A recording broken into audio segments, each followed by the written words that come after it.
Welcome to Care More, Be Better, a podcast for people like you who care about the social impact of conscious companies and everyday heroes. Hear inspiring stories from those who put people and planet before profit and personal gain. You'll learn how you can make a difference, vote with your dollars, and get involved today. Here's your host, Corinna Bellizzi. Hello, fellow do-gooders and friends. I'm your host, Corinna Bellizzi, an activist and cause marketer who's passionate about social impact and sustainability. So passionate, in fact, that I went through the trouble of creating a 5-step guide to help you unleash your inner activist. If you're curious, all you have to do is join our newsletter at caremorebebetter.com, and this activist guide will be your welcome gift. It'll appear in your inbox moments later, just for visiting our website, caremorebebetter.com, and signing up for that newsletter. Today, I am joined by someone whose passion for our natural world and the elimination of superfluous plastic parallels my own, and that's Greg Dayley. Greg stumbled into the beauty industry by accidentally building one of the largest hair related accounts on Instagram. Since that time, he has owned and sold a product company featured on the Shark Tank, co founded an ocean cleanup organization, and recently started a hair care company called Seabar that makes disposable plastic free hair care, and they even pick up ocean trash with every product that they sell. Greg, welcome to the show. Awesome. Thank you for having me. I'm super excited to be here. I'm thrilled that you are here. This is incredible. So, quick question for you. How do you accidentally build an Instagram account? Because I think many of us struggle with just keeping up with that space. Yeah. So my cousin and I, he started in Instagram in like 2012. He got kind of big on Instagram. He was one of like the first big fitness influencers on Instagram. And he'd been in the army, gained a bunch of weight after he got out, and then lost it again. And kind of went through that journey on Instagram. And then he got really paranoid about everybody knowing who he was. And he started making kind of like meme pages basically on Instagram. And at that time I was selling solar panels in Hawaii. And there were some issues with the utility, making it really hard for them to get them installed. So basically I didn't get paid for like a year almost. The second year I was in Hawaii, we basically didn't get paid at all, like 10% of our income. It's kind of hard to live there. And anyway, I come back to the mainland and my cousin's doing this thing. He's doing really well. And we start talking about it. And then my son burns his hands. Like he burns them really badly. He puts both of them on a wood burning stove and it was pretty bad. So we were in and out of the burn unit for like the next 6 months or so for different surgeries and stuff. And during that time, my cousin was teaching me how to build these Instagram pages. And I built a couple, based around my interests, like outdoor sports and extreme sports, stuff like that. And then one day he calls me and he's like, "Hey, there's this page about hair that's growing really fast." I'm like, "Dude, it's hair. Like nobody cares. No, they're pictures of hair." He's like, "I know, but look how fast it's growing and they don't know about videos." I'm like, "That's weird." And so literally we just posted we found a few videos on Instagram of people talking about hair and doing hair. There was almost nobody doing them at the time. And we posted them and they just blew up. It was crazy. Like there was just so much demand, but they were so hard to find that we actually paid his neighbor $1 per video to find these hair videos. And they just started blowing up out of just crazy. Like tons of people were watching these videos and the pages were growing really fast. At one point they were growing like 50,000 followers a day. And we got to meet all these hairstylists through it and got to be friends with a lot of hair brands. And that's kind of how I stumbled into it. Like I had no idea. Like I joke that the only thing I knew about hair salons before I kind of stumbled into it was that song from Grease, Beauty School Dropout. Like that was it. My mom didn't go to them. I didn't really know they existed. Yeah. Well, my sister is a hairstylist, and so I've had that integrated in my life and my circle for a long, long time. I have friends who own salons and things like that, but I prefer my hair short, but I'm a mom of 2 boys and I'm really busy, and it's very challenging to keep up with when you have quickly growing hair. So you see it pulled back now. I'll do the reveal in a little bit. Just understand that I haven't had a haircut in a bit. So I'm not probably the best representation for having used your product, given that, what do you want to say? This is not a beauty podcast. It's not a So beauty product, in it's my opinion. It's to clean your hair, and it's it's a to do it in a way utilitarian that's product. I mean, people use shampoo and conditioner every single day. yeah. And I, for one, am a proponent of trying to reduce your waste in every way possible. So, the fact that you've decided to attack this particular industry with a novel approach is, for one, for me, very, very interesting and something I'm really curious to explore more. But Yeah. before we get there, I kind of wanted to hear from you, how you decided that this was going to be your next venture and why. What are the roots behind it that really inspired you to do this? Yeah, so when I was living in Hawaii, I got really into free diving, and it's basically scuba diving without a tank, if you don't know Yep. what it is. And I went out almost every day. And one day when I was out, I see this plastic bag like jerking really oddly through the water. I'm like, what is going on?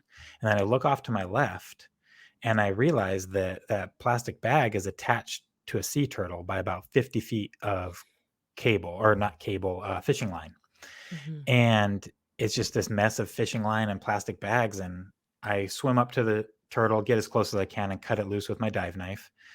And I just sit there in the water, like looking at this bag and looking at, all the pristine beauty. And I'm like, I got to do something about this. Mhm. And for a long time, I more or less did nothing besides choosing paper over plastic at the grocery store. And as I got in the beauty industry, we moved from Hawaii to the Pacific Northwest. And kind of at that same time, I was getting involved in the beauty industry. And I went on this hike really one day down through this beautiful forest, gorgeous trees. And there were these huge tree stumps, just like incomprehensibly big. I don't know if you've ever hiked around in the Pacific Northwest. Yeah, you have. You live in redwood country. You've stumbled across these tree stumps before. Well, and They're I grew just up in like, Southern Oregon, so I know what you're oh yeah, talking about. exactly. Mhm. Just incomprehensibly big. You're like, this tree stump is like as big as a house. Older than the country easily. Yeah. Exactly. And Mhm. you're just like, okay, that's bad. And then I walked down a little further, and in Washington, along most of the Puget Sound, this freight line runs right up it. Mm. And it goes one way carrying coal up towards Canada and lumber down the other way. And I Yep. had to cross this right after seeing these tree stumps. And I'm just like, what is going on here? Like, we're cutting down the forests, we're polluting the air. And then I get to the shore, and there's plastic all over the beach. I'm like, Mhm. okay, this is my wake up call. And that's when I started doing some research on it. At the time, we owned a hair care company, so I couldn't start one, but I started doing research on like plastic free usage stuff. And the brand was specifically like a curl cream. And so it wasn't really conducive to solids. And so anyway, we ended up selling that brand, and it was my chance to like really dive into. I was going for plastic free, but the more research I did, I realized that most of the plastic free options, which are shampoo bars, are great. They work great, but the application of it is kind of, it leaves something to be desired, especially Yep. for like if you're hardcore, you'll do it. But if you're like, call them an armchair environmentalist, you might not make that switch. And because a lot of people switched from bar soap to liquid soap for a reason. Bar soap has some disadvantages. It melts in your shower, gets slippery, it gets kind of gross sometimes. And so that's why I came up with these plastic bottles. They are plastic, but they're reusable, refillable. So instead of buying one bottle, using it once and throwing it away, in fact, about what is it? I just wrote this down a minute ago. It kind of blew my mind that only about 30% or 50% of people who recycle regularly from their homes recycle their bathroom trash. So most people don't even recycle the stuff in their bathroom because, it's just inconvenient. They don't have a bin there, so they don't. And so it seemed like a really good place to tackle it based on, my knowledge of the hair industry, and that plastic packaging is really, when we talk about recycling, when we talk about reducing, like mostly what we're talking about is packaging. Yep. And like, what is it? Something like 28%. Yeah. 28% of all plastic waste that's produced is single-use plastic. It's plastic packaging, I should say. Some of it might be used more than once, but almost none of it is. And so I really wanted to tackle that problem because even when we start talking about recycling, and this is something that really shocked me. I've been told my whole life basically, like, you're a good person if you recycle. Recycling is what we do to make the world better. And, I believed it. I believed that when I recycled something, I was doing something really good. And as I really dove into the numbers, I realized that plastic recycling is basically a myth. It's a farce designed to help us to get us to buy more product. Because there's a reason that plastic or recycle is last in reduce, reuse, recycle. It's a last resort. But if you watch any company talking about plastic, talking about what they're doing, they're like, we use recycled plastic. We help you recycle it. It's recyclable, blah, blah, blah. Recycle, recycle, recycle. Because nobody makes money on reducing and nobody makes money on reusing. The only way they make money is if you recycle it. And then you have to buy a new one. But the big problem is if you look at the numbers, like plastic recycling just doesn't work. And we've been told that, like, we just need to do a better job of recycling. But if we look at the recycling numbers for packaging, I'm going to focus on packaging because that's mostly what consumers recycle. And we recycle 81% of our paper. So people are recycling. We recycle 31% of our glass and 35% of aluminum. People only recycle 13% of plastic. And of that, most of it doesn't get actually fully recycled. Most of it, well, about 25% of it gets discarded for being dirty or the wrong thing or all these things, gets diverted back to the landfill. So a really small percentage of the plastic that we actually recycle gets made into new products. And so it's not really a problem with putting it in the bin. It's a problem of plastic being, well, recycled plastic, depending on oil prices, is usually more expensive than reused or than new plastic. It's also harder to work with when you're making a product with it. Virgin plastic just works better. That's because the fibers break down every time you recycle it. And even best case scenario, you take this bottle, you use it, you recycle it, and it gets made into something else. 60% of plastic is only recycled once, and then it gets downcycled into something or thrown away.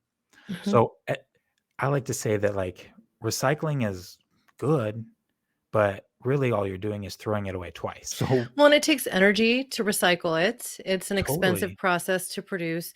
There are some new technologies that are being developed, which Paul Hawken revealed in Regeneration, Ending the Climate Crisis in One Generation, that include ways to incinerate plastic where there's no exposure to oxygen. So then the pollutants don't get back into the environment. And another technique, which actually can make plastic like new. And so it can be reused again. But again, these technologies are new, they're budding, they're going to take time to develop and scale. And we're just not there yet. And they're Um, probably expensive. And when we yes. get to that point, like the cost of those bottles, those are going to be so high that you don't want to throw them away. Yeah, And I that's the problem, right? Like ultimately it's going to cost more. So there's a couple of things that you mentioned that I think are critical to think about. One is that plastic shampoo and conditioner bottles, generally speaking, they're the first virgin plastic. They're first, that's what they're made of. yeah, And they don't tend to be recycled. When they are recycled, they're downcycled into something else. It's not like they're really upcycled or recycled to something that's parallel or comparable right. because it's considered a product for food or personal care, and the standards for that are higher. And so what it might end up as is, I don't know, maybe it's perhaps like the black plastic in these headphones or something to that effect. But it's problematic to start with. Yep. And the plastics generally that are created and used for that are, they're thick. It's quite a bit of plastic. Thankfully, it's not single use, but you're talking about one life. It's essentially thrown away. It's garbage after. Yeah. Yeah. I mean, in a lot of Western countries that have well-developed trash systems, that stuff does get landfilled or burned. Most of it does. But Mhm. in a lot of the world where most of the ocean plastic pollution comes from, they don't have those resources. And so, like, we think that our bottles are bad that get thrown away, but, like, in countries like the Philippines, most personal care products are sold in little sachets, little single-use sachets. And those things are multi-layered. So they're a mixture of plastic and aluminum. They're basically unrecyclable. And they use billions of them a year. And these things are like in a lot of the communities, they just get thrown on the ground. And then they end up in our And waterways, they end and up in the fish mistake them waterways. for food, and. Yep. Yeah. And so we globally, about 75 or 275 million tons of plastic are produced every year. It's a It's lot. mind-boggling. It is. 99 million of those about go to coastal communities, and 31 million tons a year are mismanaged. They're not properly disposed of. And that's why 8 million tons a year enters the oceans. And it really, like, we focus a lot on the consumer, right? It's the consumer, the end user. Like, all of this has been pushed on the consumer and the end user to like recycle it, do better, dispose of it properly. But I think that's been, I'm pretty dang sure that it's been a calculated move by industry to shift that burden. And it really started in the 70s. Now, are you familiar with the Crying Indian ad? I'm familiar with quite a few things like that. So yes, why don't you talk about it? Okay. Yeah, the Crying Indian ad is just one of my, I think is my favorite example. It's this Indian, he's actually Italian, but we'll leave that for another discussion. But he's paddling through this really polluted street. There's garbage everywhere. He gets out, walks up a highway, and somebody throws some garbage on his feet, and he cries a little tear, and it says, "People start pollution, people can end it." And it's this really good message, like, let's not pollute. But the really interesting thing, I think, is it's paid for by this new organization called Keep America Beautiful. And Keep America Beautiful has been one of the biggest opponents of bottle deposit laws in the country. And bottle deposits are proven to be extremely effective at reducing garbage and increasing recycling rates. Right. And it's because, like, so why would a an organization that purports to be anti-litter, anti-bottle deposit laws? And it's because it's funded and run by a coalition of bottlers. Right. And They want so you to buy new bottles all the they want you time. to buy new bottles. Yep. It costs a lot less money to make a 1 cent bottle out of plastic than it does to, like they used to, get your glass bottles back, take them, wash them, refill them, and ship them back. That costs way more. And so they want to use plastic. These big producers, cheap plastic packaging has been a godsend because it's allowed them to externalize a major expense of theirs, which was packaging. And basically they took the cost of their packaging and passed it on to the. Yeah, I mean, somebody's paying for it. This is a Yeah. problem across the board. Now, thankfully, we do have some communities around the globe leading the charge. Like if you go to Germany, as a for example, and you spend time in Berlin with anybody who lives there, you'll see them gather their glass bottles for their soda waters and things like that, and bring them back to the store and deposit them at the store. And then those bottles get refilled again, and then enter the shelves again, and are reused again and again and again. So they're not even wasting the time, money, expense, carbon footprint of having to work through recycling of the glass bottles. Totally. They're reusing it. Whereas It's here in the beautiful. States, like I live in Santa Cruz County, I found out that my glass wine bottles, as a for example, if they break on the way into the bin or from the bin into the truck, whatever breaks is not recycled. And I mean, that just blows my mind. I'm like, well, but it's broken. Why? And it has to do with how it's processed on the collection side. Yeah. And so, because of the way all of these things are laid up and because of how poorly we handle it along the way, not only is that glass bottle never going to re enter circulation in its present form, in the same form, it is going to have to go through the added expense of being remolted, melted down, and then put into a new shape or form, and then, Yeah. as And opposed to simply refilled. right. And every step in that process, there's more carbon, there's Hmm. more cost, there's more. It's just, it doesn't make any sense. Like, it only benefits one person, and that's the producer of those products because they don't have to pay. It's cheaper to use plastic than it is to refill. That's really what it comes down to. And even in And the case of glass, it's cheaper to go ahead and recycle mhm. it and charge the consumer for that cost as part of the package every single time And it's than not it just the is. consumer that pays, like, the environment really pays too. It's like they take that cost and they're like, "Well, we don't really wanna pay for the cost of properly disposing it, so we put it in the landfill." Really, the environment pays most of the burden, and it's catching up to us. We've used up all of in so many aspects, we've used up the our savings account, if you will, on the environment. Forests, carbon, uh, all of these things, we've used up those savings accounts Yep. because we've just been, externalizing the cost and kicking that can down the road, and we can't do it anymore. Well, the extractive economy is coming to a crumbling halt, is what will ultimately happen. Eventually, we run out. And Hopefully, we're smart enough to give ourselves a soft landing. right. So I wanted to actually share with our community who may be watching this on YouTube or elsewhere how I received your package and ask you a few questions about it because I think it all relates to this work of trying to build a company and a product that is regenerative and also that is really moving towards a more circular economy. Yeah. And so, I mean, all of this, I think, is important for our consumers to consider as they're out there shopping for products, as they're thinking about the companies that they want to partner with, as we all work to vote with our dollars and Yep. become such a large consumer base that it becomes the normal way of doing business again, as opposed to supporting this And that's the extractive power that economy. we have as Right. consumers. We don't have power to change the packaging at once, but we have the power to vote with our dollars and choose people who are doing it differently. And that will force everybody else to change, and it will be magical when it does. Right. So I'll bring two things up that relate to prior episodes that my audience may have already watched and heard. One Okay. is one that launched this week as we're recording with Anne-Therese Gennari. And the fact is that she's a proponent too of just reducing consumption, really thinking about the things that you bring into your home and how you use them and their life cycle, and thinking about the fact of your trash bin, your recycle bin, all of your waste bins as essentially garbage, because even most of what you end up putting in your recycle bin may not actually be recycled. And so many people are wish cycling items. They say, oh, it's plastic, I'll throw it in that bin. Oh, I got it at the grocery store. It's my greens bin and it has a recycling symbol on it. It has a chasing arrows. So, right, my community is going to recycle that. Guess what? Yeah. Most do not. Yeah, So totally.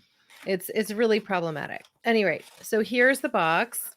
And I love the minimalism of this. This is just a standard cardboard box. It's about, I don't know, 6 by 6 by 2.5. So not a ton of material is used. You've you've tell me about the logo sprayed on here. Yeah, definitely just made a stencil and take a little Rattle can. spray. Yep. It's great. So It's that's it's great. Very yep. minimal. And then inside the box, you open it up, and I'm just showing everybody here. Looks like this, but on the top of the bottles is this card, and it says, "Thank you. Your order picked 4 pounds of ocean," which I think is amazing because it's a quantifying for the customer base the impact that you're having with every shipment. And I'm sure that number varies. Like this one, actually came with the plastic bottles. So your next Yep. one might be slightly different. And then on the back, invite your friends and save. So you're essentially offering people an added discount on every order if they refer people, ultimately trying to build that networking effect into your business model, which I Yep. think is smart. Good job. Thank you. And then there's just this crinkle paper. In this case, it's red and white. Maybe that's seasonal. I It don't is know. seasonal. Yeah. Okay. One thing I do know that in my area, this is not recyclable, but I I did not know that. compost a lot. But, it varies by municipality. So if things are shredded or crinkled, they don't necessarily always recycle. It varies. And then these two bottles, one conditioner, one shampoo, just labeled on the front, shampoo and conditioner. The texture of them is slightly different. I did actually just shower with them and quickly blow dried my hair because I wanted to experience it myself. So the shampoo, this one's been used once. I like the seal on these. I did drop the shampoo in my bathroom and it didn't break Good. because it's plastic. Conditioner, and same thing, a little creamier because, of course, it's conditioner. but they're in the bar form, which means you're not shipping the added water. There's not as much waste. And I got the sense using them that they would last a long time, particularly the shampoo. The Yeah. conditioner is a little softer, so more of it might come. But like my hair feels, I know I have it back here because I've got headphones on and everything. It's just very soft. One of my complaints with a lot of the natural shampoos and conditioners has been they feel like they leave like either a residue on my hair or they weigh it down when there's a conditioner. I didn't get that feeling with either of these products. Like they felt really easy to use. And the instructions on your site were actually really sweet. So, everybody watching this, you have to go and actually look. I might have to just play it at the tail end of this just so people see your lovely self in the shower and Yes. doing the videos yourself, which is it's brave and audacious. And I admire you for being Well, that willing thank to put you. yourself out there. Yeah, I don't know. I wanted to get him done. Mhm. And I was like, well, let's just do this. And I had my wife film me. Yep. You're an entrepreneur.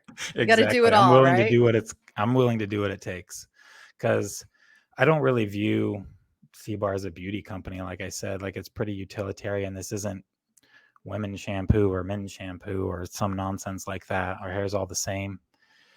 And I just want it to be, I want to take something that people buy every day that has pretty big impact on the environment, really. If you start diving into a lot of the ingredients that are used in a lot of brands, and if you start diving into all the water that gets shipped around, your shampoo's 80% water, your conditioners as much as 90% water. And, so there's a lot of CO2, the bottles, the everything. I just wanted to take something that was pretty bad for the environment, really, and turn it into a force for good. And it's something that you already use every day. I didn't want to make another product that you had to buy. I think that kind of going against the whole principle of it. I want to replace products that you already use every day with something that's going to make the world a lot better, but that you're also going to enjoy using. Because I know from being in the beauty industry for a long time, people only use products that they like in their hair. They just won't. There's no. They won't That's it. convert otherwise. They won't convert. There's not a Mhm. status to what's in your shower. You know what I mean? You're going to Mhm. use what you want to use. You might drive a Prius because other people will see you driving a Prius. That might change your behavior a little bit, Mhm. but it's not going to change your behavior on shampoo. So it's got to work. It's got to be. Well, I actually really liked it. One of the things I'm looking at your conditioner now. I think it has fewer ingredients than almost any conditioner I've ever seen. And yeah, you've got the sodium lactate, glycerin, things that you expect to see, cetyl alcohol, hydrolyzed rice protein, nothing crazy from what I'm seeing. No, And I went into the environmental toxicity of every ingredient and looked into it super deeply. Like I really care about all of that stuff. And I tried to, there's I think only one ingredient in all of it that isn't rated like a 1 or 2 in the EGW thing. I don't know if you're familiar with that. I think it's EGW. They rate like the toxicity of ingredients in beauty products, mhm, and they do it on a scale of 1 to 5. mhm. And anyway, it's all 1 or 2s basically. So Yeah, natural my only fragrance. question really about the ingredients was why there was use of a hydrogenated olive oil and why that would be needed. So what that is actually a silicone substitute. Hmm.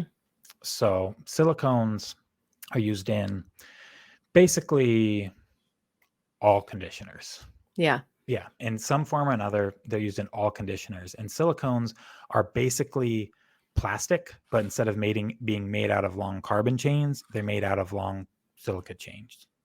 It's really what it is. And Mhm. they do break down in the environment, but sometimes quite slowly. And it depends on the type. And there's just silicones everywhere. And I wanted to be a silicone-free brand because they're not good for the environment. They might not be the worst for the environment, but they're definitely not good for it. Because everything, like, Yeah. I think what a lot of people don't think about too is there's 2 levels to what's good for good ingredients. So there's the level that's what's good for you and your hair, but that gets washed down the drain. And Mhm. nothing that you wash down the drain, basically, that's that small is getting filtered out in the plant.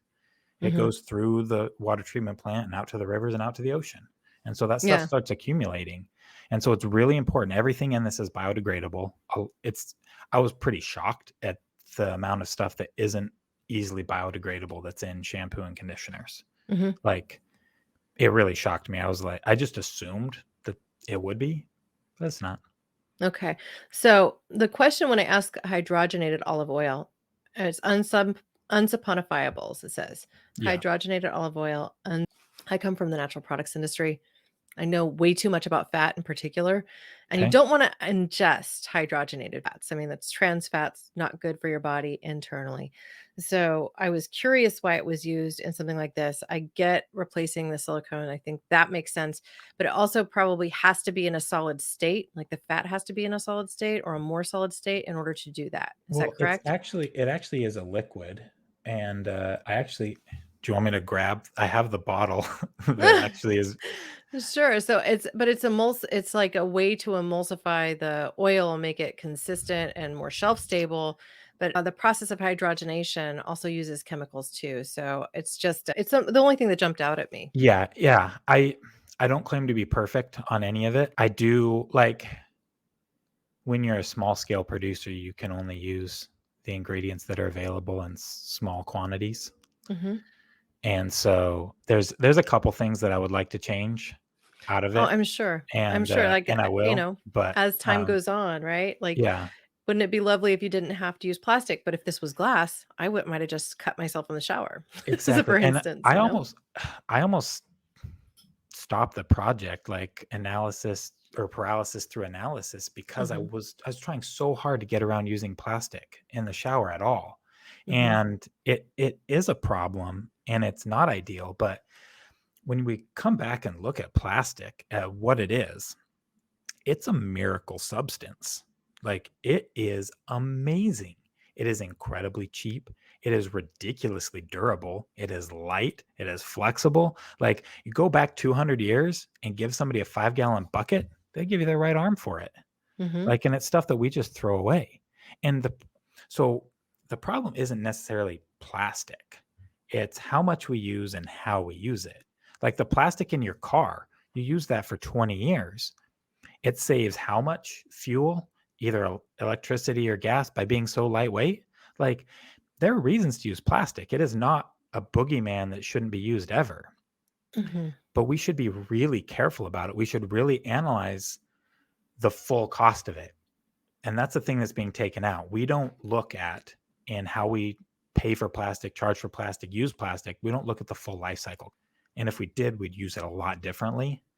And so I think that by being reusable, so they come in plastic the first time and hmm then they come in these little cardboard tubes. Cardboard. Yeah, which you couldn't also put in the shower because they would just fall apart, right? Exactly. They'd So fall apart. And then exactly. you just pop it out hmm Just and like a push pop. it's just like a push pop. You pop it out and put it in here and boom, You're good to it's go. good. And so, like, this plastic tube, there's no reason it can't last years and years and years. Well, it smells really good too, so the user experience is not bad. And also, like, just want to comment on the fact, like, this actually, the sound of putting the lid back on, it's like, it just has a feel that's like, it's a prestige feel. So I think that you actually hit the nail on the head in so many ways when it came to the product design. I think you did a really effective job. Thank And I have to admire good product design. I come from product marketing and natural products and supplements mostly, but foods and personal care products as well. And so I just think you did a really good job. I also like that it looks more unisex. Like this doesn't look overly girly or male. It's just kind of like in the sweet spot of the middle that I think is really good. And you actually have these icons for how people will fix it and then pounds saved on the left too. Yep. So can you talk about how much impact you've been able to have already in the way of what trash you've been able to pick up and the types of things that you're working to do as you head forward on that corporate responsibility side of things? Yeah. So, kind of as I was getting ready to launch Seabar, as I was contemplating it, I knew I wanted to do something that picked up ocean trash. And so I just started picking up ocean trash around my house. And no joke, my sister posted about it on Facebook, and I have to think about this. Her friend's husband's brother-in-law reached out to me on Facebook and is like, I saw what you're doing. He lives in the Philippines. I saw what you're doing. There's so much trash here. Can I help? Yes, let's do it. Mm-hmm. And so we hired a crew. We did the whole thing. And so to date, we only did it for a week, that full-time crew, but to date we've picked up about 33,000 pounds of ocean Mm-hmm. trash. Unfortunately, we haven't sold 33,000 Seabars yet, but it'll We'll happen. get there. My goal is to have, a full-time crew or two working in the Philippines full-time picking up ocean trash.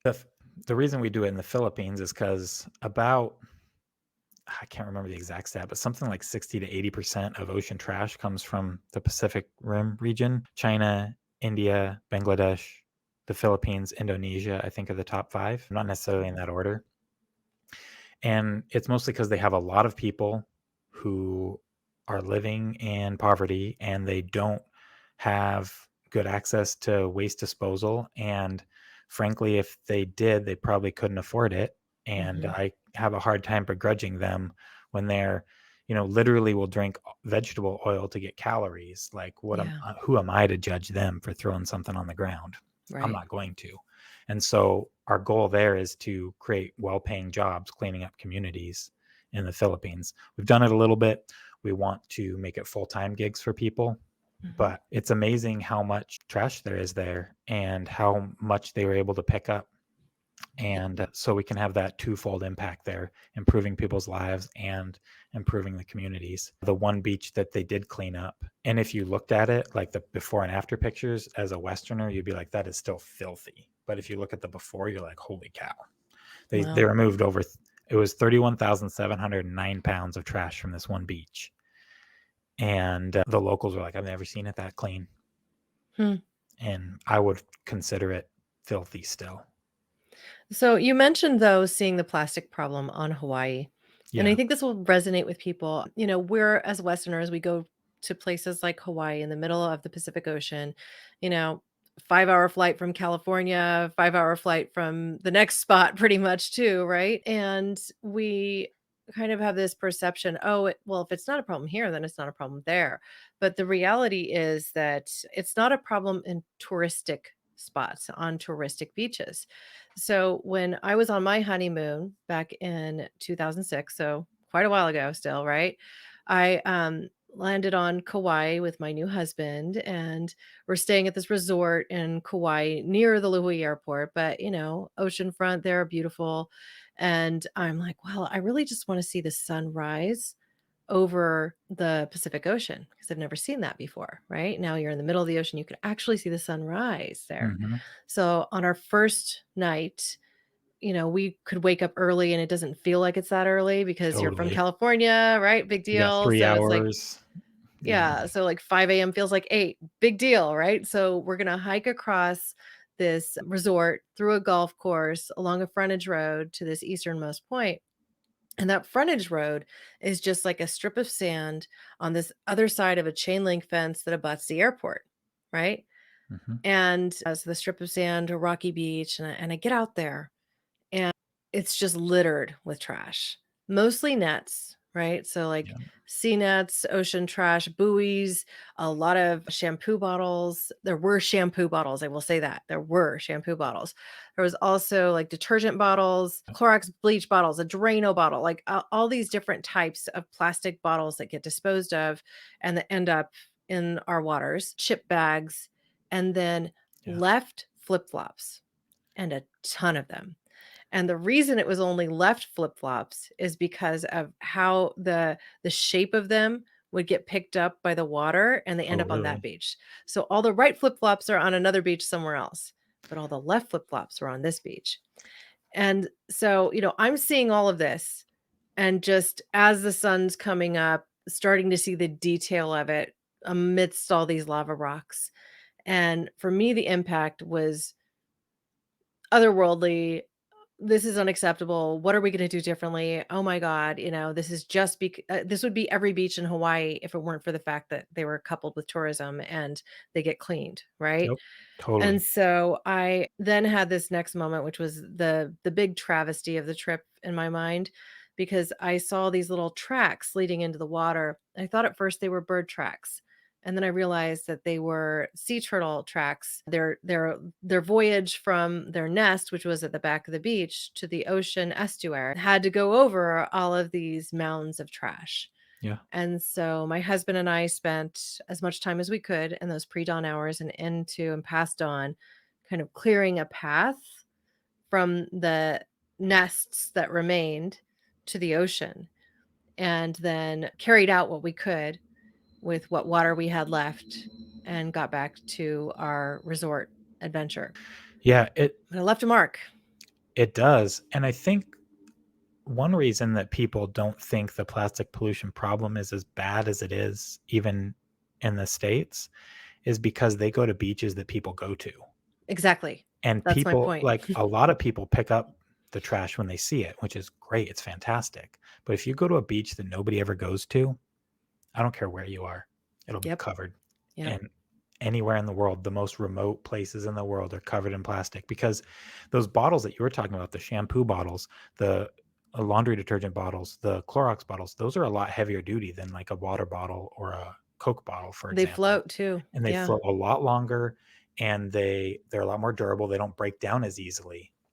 So they're just a lot thicker. And so, and the other thing that really is important to remember is that we only see like 30% of the trash that goes into the ocean floats. The rest of it sinks right to the bottom and it'll never be seen again.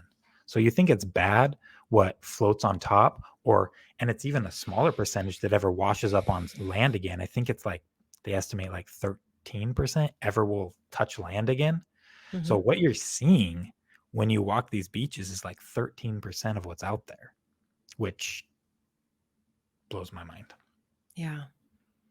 Well, as Neil deGrasse Tyson says, if you don't blow your mind every week, you're not doing something right. I like So that. perhaps not the best news to blow your mind with, but we just need to keep on the journey of informing ourselves and pushing for the change that we want to see. And this is, I think, a good step in the right direction. I do have a question with regard to how you're tackling the challenge of like the CO2 footprint of being a direct to consumer brand and shipping each of these things. Like, what does subscription look like? How are you working to tackle that side of the business to try and minimize impact as much as possible? Yeah, so we do offset our the carbon from shipping. We do pay for that, and the subscriptions, we like, this lasts about as long as 2 to 3 bottles of shampoo tip, and so that right there is a 2 to 3 fold reduction in shipping costs.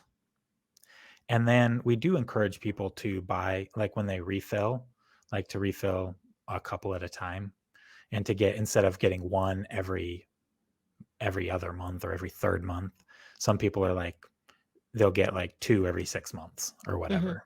Mm-hmm. And because that's what we're finding, is that most people, it lasts like 2 to 3 months for them, depending on how many people are using it. All right. So it's great to hear that you're working on the CO2 imprint. Now, if there was one thing that you could leave our audience with, like the thing that you want them to remember over everything else when it comes to a conversation we've had today, what might it be? I think the most important thing that I've realized going through this journey is that we need to stop patting ourselves on the back for recycling. That's the very least you can do. We need to change how we buy. We need to change what we buy. We need to change how much we buy more than anything else. And I think that's the biggest thing, is recycling is not a win. Recycling is the baseline. It's your responsibility for anything that you buy. It's your responsibility to dispose of it properly. Because when you buy that, I believe you make that social contract with the planet. I bought this to use it for myself. It's my responsibility to see that it's dealt with properly. Now, purchasing from brands who make that a lot easier for you, well, makes your life a whole lot easier. But I do think that that's kind of the big thing that I've taken away. I used to be really, really anal about recycling, sort everything, wash everything, get everything just perfect as like my contribution. But I realized that that's not good enough contribution. We need to produce less of it in the first place, because it's still has a big impact. And so that's kind of my takeaway that I hope people realize, is that recycling is the least they can do. Yeah. Okay. Well, I think that's a really, really solid point to land with. I do want to ask if there's a question that I haven't asked that you wish I had. What That's a good question. Sorry, this is taking a while. I'm trying to think of one. We had a good conversation. Well, we can always cut it out. It doesn't need to be in here. So I Okay. just like to offer the floor in that way. And I feel like you I like already that. landed with a really solid reminder that, we need to take more responsibility for the things we bring into our home and then the things that we dispose of. So it's a good point. It's a good reminder. At the same time, pushing for change, because the systemic issues are the ones that I think we really need to be concerned with on the Mhm. manufacturing side. That's the biggest part. The only Mhm. thing you can do about that is vote with your dollars, and it's so important that you do. Right. 100%. So I do have a thought on closing. I think I want to remind all of our listeners that you can utilize this third party resource, which is TerraCycle. And their whole mission is that they will help you recycle anything that you need to dispose of. They will find a way to put it into second use or last use. And it can be a challenge. I mean, you do have to commit to buying a box essentially, and then you fill the box, and when it's filled, you send it back to them. But that's one of the ways that really mindful consumers are starting to take more accountability for the things that they bring into their home, is collaborating with this third party who takes care of finding a way to recycle just about everything, like even from the comforter on your bed to the plastics that you might use. So it's interesting that there's an entrepreneurial effort at the tail end of that that will help you take care of those items that you simply can't recycle in your local area. Yeah. Great. Now, where can people go to find out more about you? Do you have a crazy active Instagram account that's full of hair and growing like hotcakes, or Honestly, I've been down on social media lately. I don't do it a whole lot. They can Mhm, find me on Instagram at Seabar Cleans. I'm mhm. trying to be active on there, but no, I haven't really focused on growing it a lot, just because, to be honest, I'm kind of burnt out on Instagram. I spent about 12 hours a day, 7 days a week for like 5 years on it. So Wow. yeah, it was kind of crazy. But so at Seabar Cleans on Instagram, or really any of the social medias, we have one. Most of them don't have much on there. But Mhm. seabar.com, seabar.com is the website. If you want to email me, it's just greg@seabar.com. I'm happy to respond to whatever. All right. Perfect. Now, listeners, I'd like to invite you to act. It doesn't have to be huge. It could be as simple as sharing this podcast with people in your community, or just going to cbar.com and connecting with Greg and his company on Instagram at Seabar Cleans. And if you're itching to become a more effective activist, sign up for our newsletter on caremorebebetter.com. You'll receive that 5-step guide I mentioned at the top of the hour. I also encourage you to visit our action page to find suggestions for causes and companies that we encourage you to support. You'll find a feature there where I actually did an ocean cleanup and an article on the sorts of companies and third party organizations that you can support to clean up our oceans and waterways. Thank you, listeners, now and always, for being a part of this pod and this community, because together we really can do so much more. We can care more and we can be better. Thank you. Thanks for listening to Care More, Be Better, a podcast for social good. To make sure you never miss an episode, subscribe, rate, and review wherever you listen to podcasts, and share with your friends to help us reach more people and spread more social good.